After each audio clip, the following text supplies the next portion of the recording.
everyone, Nia Sanchez here. I am so excited to be doing this Miss Universe 2018 review. Just for those of you who are new here and don't know who I am, I'm Miss USA 2014 and first runner-up at Miss Universe in Doral, Miami. It was such a fun experience. So I have firsthand what it's like to be competing at Miss Universe and on stage all the way up until those final moments. So I'm excited to do this review. I actually recorded a review the same night as the pageant and I ended up deleting everything and now I'm doing this one again. So this is a fresh version for you if you want to stay tuned to the very end of this video. I will also include outtakes from the last one. I was just a little too intense. I have the Latina in me, so I get very passionate sometimes. It just comes out. The spice and the fire comes out, and I was all types of mad at Steve Harvey and had all types of opinions on some of these girls' placements, and I will still have those. I just won't be like pounding on the table and really upset like I was before. Let's get right into it. Miss Universe Review 2018.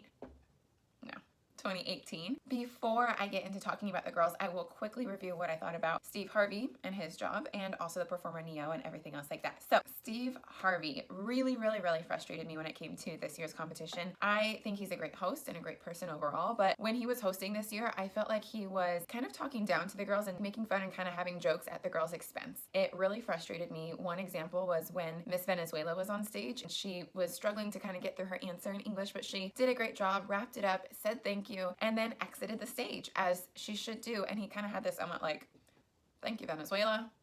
And it's just like, what was that for? So overall, when it comes to Steve Harvey's performance at hosting this year, I don't feel like he was supporting or uplifting the girls for the most part. I felt like he was almost making fun or joking in their direction when I feel like it should be all types of support and not, I don't know, whatever it was. I wasn't a fan of it. And I was pretty disappointed in the way that he just carried himself overall in reference to the girls and how he engaged with them. I did think that Neo performing was absolutely amazing. I grew up in high school and college listening to Neo's music, so I thought he was an amazing performer. I thought he had a lot of charisma. I love the opening number, how they had like all the Thai dancers. I don't know how to Thai dance, but I loved it. So I thought that was really amazing. Oh, I am a travel fan, so I would have loved to compete in Thailand and be immersed in the culture like all these girls got to. So let's get right into it. Let's talk about the top 20. When I'm talking about the top 20, I will be talking about their opening moments with Steve Harvey when they were called into the top 20 and also their 15-second statement. South Africa, Philippines, Nepal, Thailand, Vietnam, Curacao, Costa Rica, Canada, Puerto Rico, Jamaica, Poland, Belgium, Great Britain, go Great Britain, Hungary, Ireland, Venezuela, USA, Indonesia, Brazil, and Australia. Let's quickly talk about the wild cards. After Asia, Africa, and the Americas was called, I was kind of freaking out that USA, Australia, and Colombia did not make it into the top 20 as far as I knew at the moment because there was that bit of controversy with them. Most of you know what I'm talking about. And I was wondering, like, did that bit of social media controversy completely remove their chances from placing in the top 20? I was still surprised that Colombia did not end up making it at all, but USA and Australia did end up making it into the top 20. I was very happy for them. I saw USA and her personality potentially going super far. I even had Australia pegged for my top 5, so I was very happy that they made it in there. Quickly, the few girls that I was shocked that did not make it into the top 20 at all were India, of course. I thought she had an amazing story and presence on stage. I thought she would have easily made it into the top 20. Colombia, which I already mentioned, and El Salvador. El Salvador has had the experience of working for Univision, being Univision talent, and was absolutely drop dead gorgeous, so I thought she would have been in the top 20 for sure. Besides those girls, also Iceland, and I'll be more specific when I get to a few of the girls from Europe. I feel like Iceland, I coached her. I know her interview was strong. Her stage presence was insane, and I honestly thought it was better than a few of the girls from the Europe region that made it in. I'm gonna go through the girls in top 20. I wrote it down in my notebook, so I will comment on some of the girls in the top 20, but not all of them. South Africa, I love that her interaction with Steve was cute. I love her accent. She seemed very personable. And then when she did her 15-second statement, she started and ended with a Thai greeting and a Thai ending. And I thought that was so sweet. Obviously, she made it all the way to top 5, but I thought that it showed that she really cared about the culture of the place that she was in. Philippines, we will talk more about her towards the end of this video. Philippines was obviously amazing, and she was just perfect all the way through the competition, beginning to end for me. There's always those girls when it comes to a competition that you don't expect to be in the top, but either they had an amazing interview or there was something that made them stand out. So Nepal was not on my radar to make it all the way to top 20 out of over 90 contestants, but she was beautiful and she obviously deserved to be up there. Thailand, it was in her home country, so obviously she's gonna make it. She also did very well. You could see the emotion on her face when she was speaking in her 15-second intro. I thought that was so sweet. She was just so proud and so overwhelmed by emotion to be there. Let's talk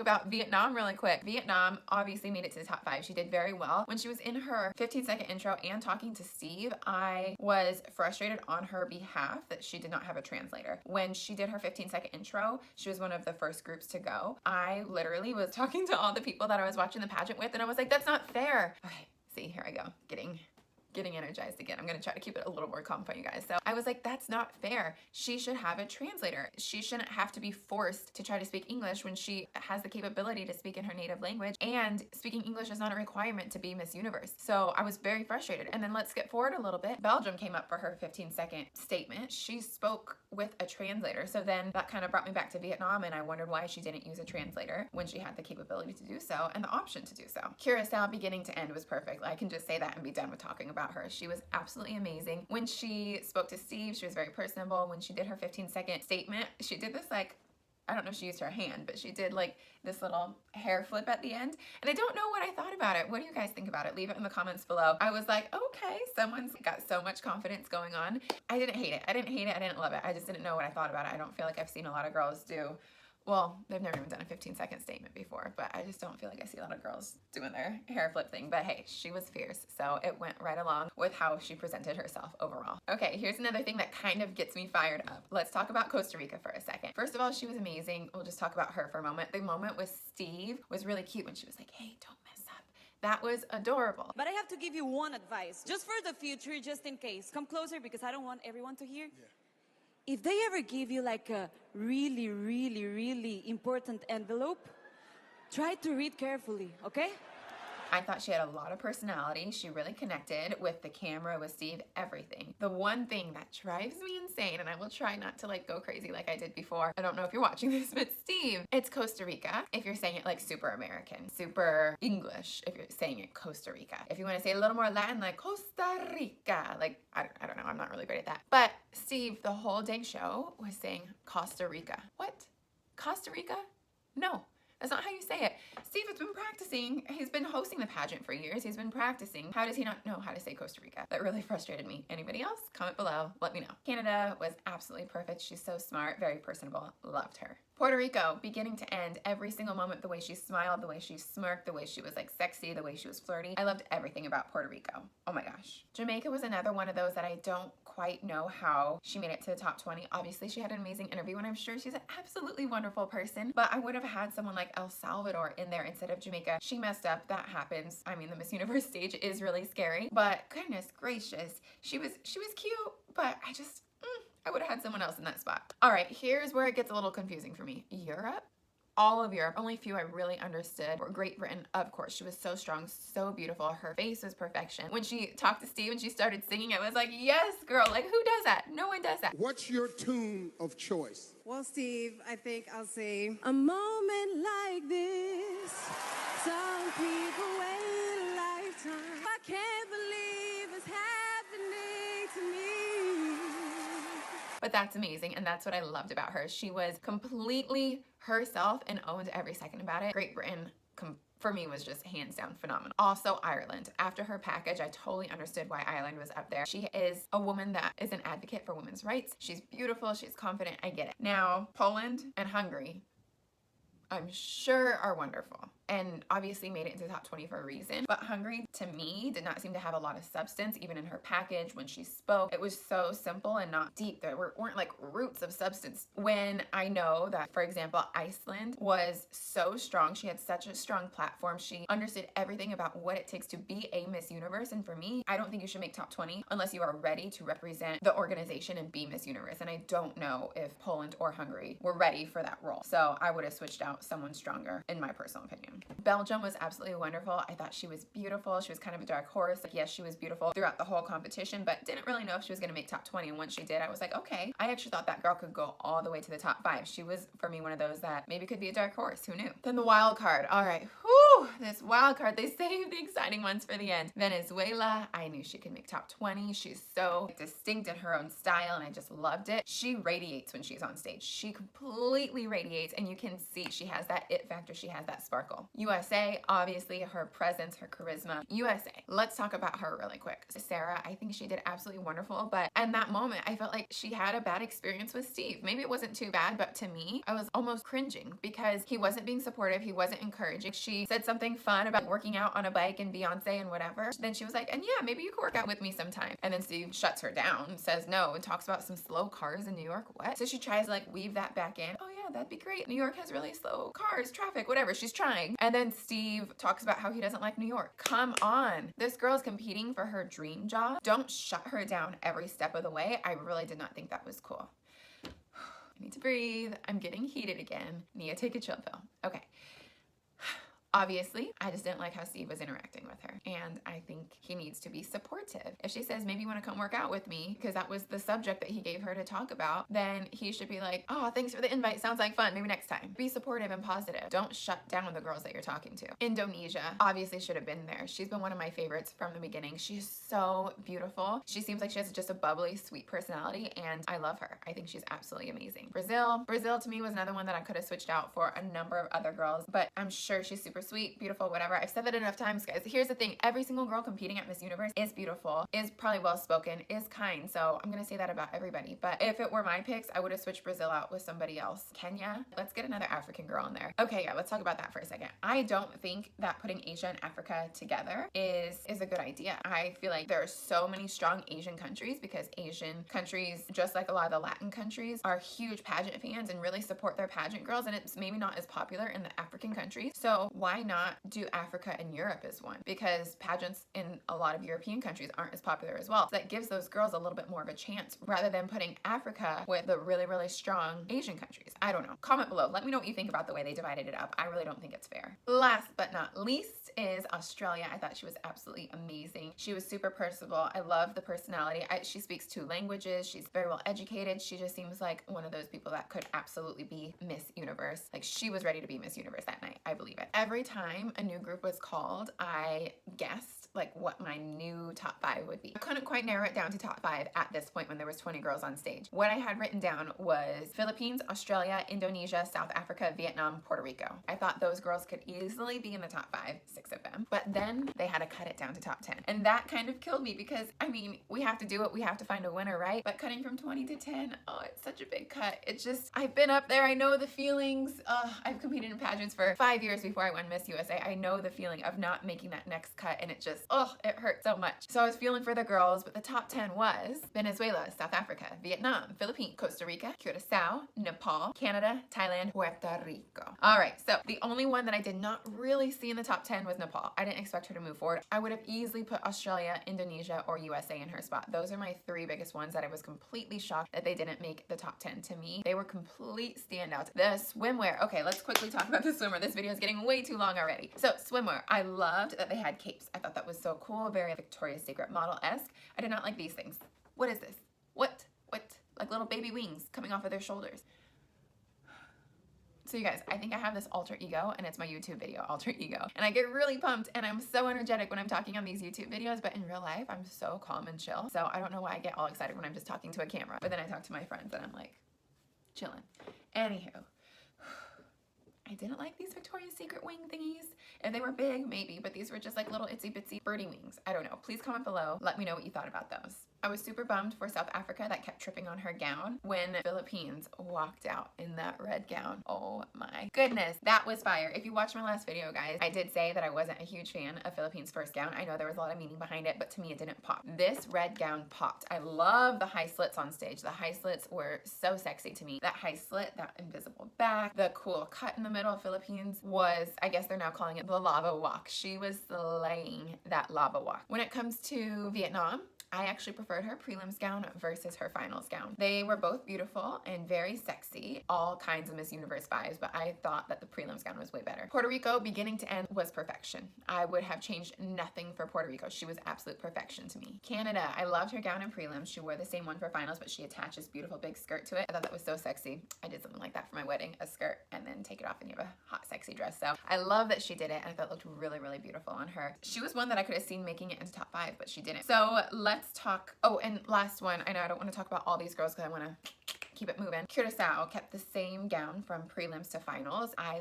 loved it. It looked almost like this. That's not cute. The style of the gown looked kind of like a crown, and I was like, oh, you could be ready to be queen. After the top 10 was called and they did their performances, I based my guessing of my next top 5 off of their personality when they interacted with Steve, their performances on stage, and I was pretty much totally wrong. My imaginary top 5 was Philippines, Puerto Rico, Curacao, Canada, and Costa Rica. I thought those were the 5 strongest girls. I honestly thought that South Africa had maybe taken herself out because of tripping on the gown. She recovered well. She didn't really let it affect her in her eyes and the way she kind of laughed it off, so that was great. But I thought that might have taken her out of top 5, but it did not. The real top 5 was Venezuela, Puerto Rico, Vietnam, Philippines, and South Africa. I am very happy with the top 5. The top 5 had to answer questions. I think they all did very well. I want to share with you guys something that is a complete hypothesis, and I could be totally wrong. My dad has this theory about the placement of the top 5. When top 5 is called and they're all standing up, the person in the middle, my nails are terrible.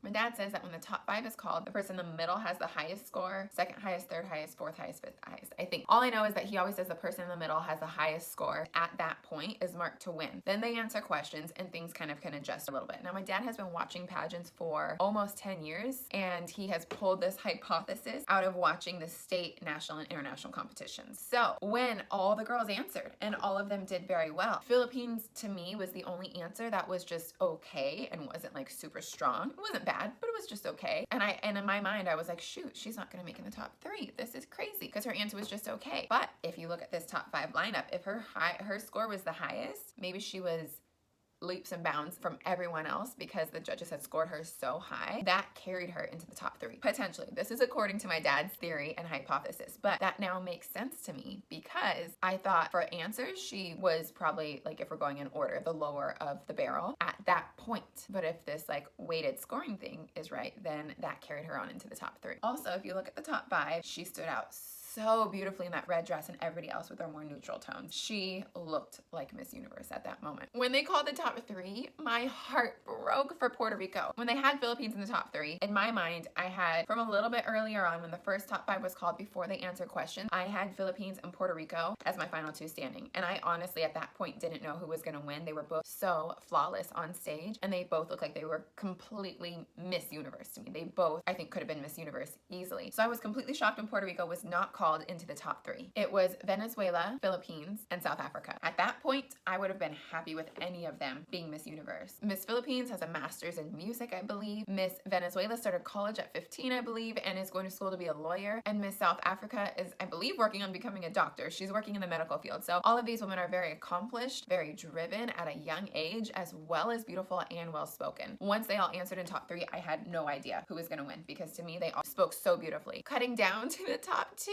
oh my gosh, anybody else were their hearts beating so much? It was South Africa and Philippines, and either it was going to be a back-to-back for South Africa or Philippines was going to have their 4th queen, their 2nd in just a few years. So it was one of those things that my heart was racing for those girls. It was so exciting. Now there's that pageant superstition that if your hands are on top, then you'll win. Now when I won Miss USA, my hands were not on top. My first runner-up, Sweet Audrey, who I love, was holding on so tight and her hands were on top. And so to me, I don't believe in the superstition. But if you look at these girls, South Africa had one hand on top and then Philippines had one hand on top. So I bet you someone tried to get on top and then someone else maybe moved a hand, who knows. But I think a lot of pageant girls think about that superstition, so they go for the hand on top. So I guess the best alternative is to have at least one on top and one on bottom. But Philippines won. I was so happy for her. I personally know so many Filipinos. I used to work in Hong Kong. More than half the cast that I worked with was Filipino, and they are just the most happy, kind, loving people. And I know that for the community of the Philippines and Filipino people, they are just going to be on cloud 9 for so long with Catriona.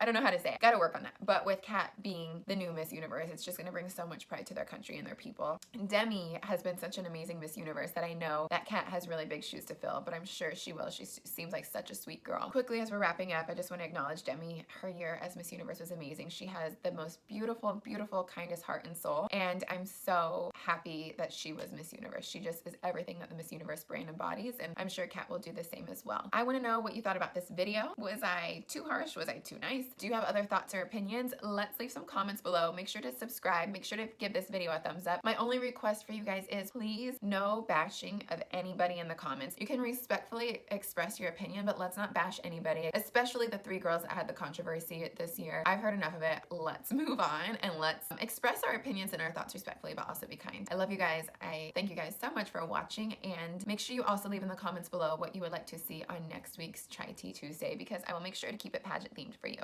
Bye guys. Happened, I just watched, and oh my gosh, do I have some flippin' opinions for you guys. For 1 second though, if you say flipping Costa Rica one more time, I feel like he's there like with some type of chip on his shoulder. I don't know. So I swear this is not going to be a negative complaining video, but South Africa started and ended her 15-second stage. Nepal, that one for me, I was like, what? Nepal. Quickly as we're wrapping up, I think that